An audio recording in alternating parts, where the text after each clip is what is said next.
at you two in your little beds. Lily never sleeps in her bed.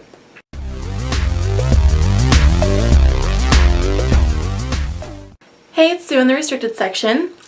Today I wanted to do a review of the first two books in the Earthsea Cycle by Ursula K. Guin, and they are A Wizard of Earthsea and The Tombs of Atuan. This series, this is just the first two books. There's, I believe, 4 books in the series, plus I think there's some like supplemental things that aren't like part of the main series, but anyway, the series follows a wizard named Guin.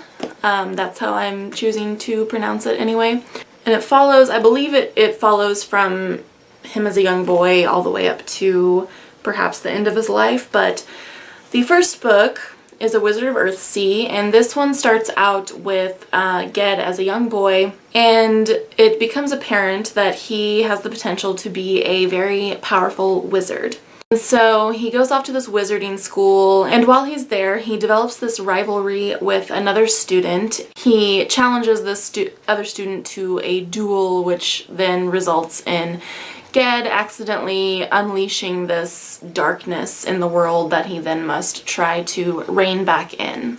And the first book I found to be pretty lackluster. I just felt like I didn't dislike Guin, but I didn't really care about his character all that much.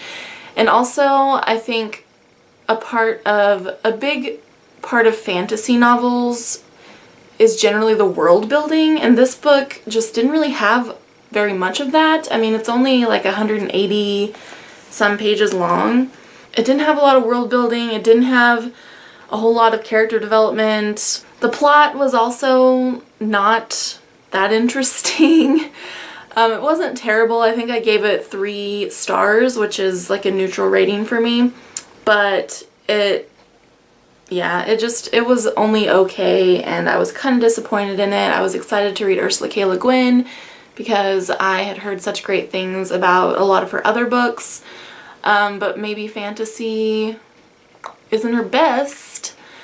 But since I had the other book, the second book, I borrowed these both from my friend Sean. So since I had this one and it's even shorter than the first one, it's only 146 pages long, I thought I'll try it out. And it had a little bit better ratings, like slightly better. This one actually has pretty good ratings on Goodreads, so I was expecting more from it, but anyway, this one had a little bit better ratings than that one, so I thought, well, I'll try it out and, you know, decide after I read this one whether I want to continue on with the series. And I liked this one a lot more than this one. This one follows a girl. As a young girl, she is chosen to be the High Priestess to the Nameless Ones, which reside in the Tombs of Atuan. And I just felt like this one, I think because it takes place in a much smaller area, like it pretty much just is at the Tombs of Atuan, I had a more vivid picture of all of that, and it was a really interesting setting, whereas this one,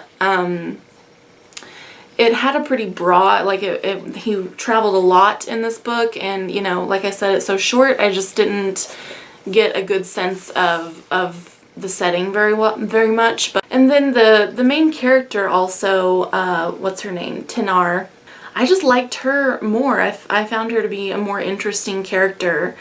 She's taken away from her parents as a young child. I think she was 8 years old. They take her away and she becomes the High Priestess, and she has to learn all about the tombs, and she's the only one who has access to certain parts of them, and she has to navigate in darkness at some points because light isn't allowed there, and there's this great labyrinth that she has to learn how to navigate by herself because no one else is allowed in this labyrinth, but if she gets lost then she would probably die.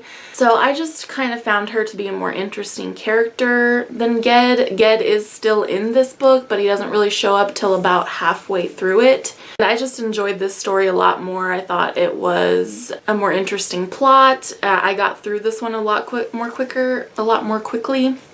This one it took me a while to get through it even though it was so short, but I read this one in like a couple days, I think. I don't remember. Yeah, so based on this one, I might try to pick up the third book and see how that goes. The third book, I think, has a different main character. I think each book kind of follows a different main character, while Ged still is a part of all of them. Like, he plays a major role in all the books.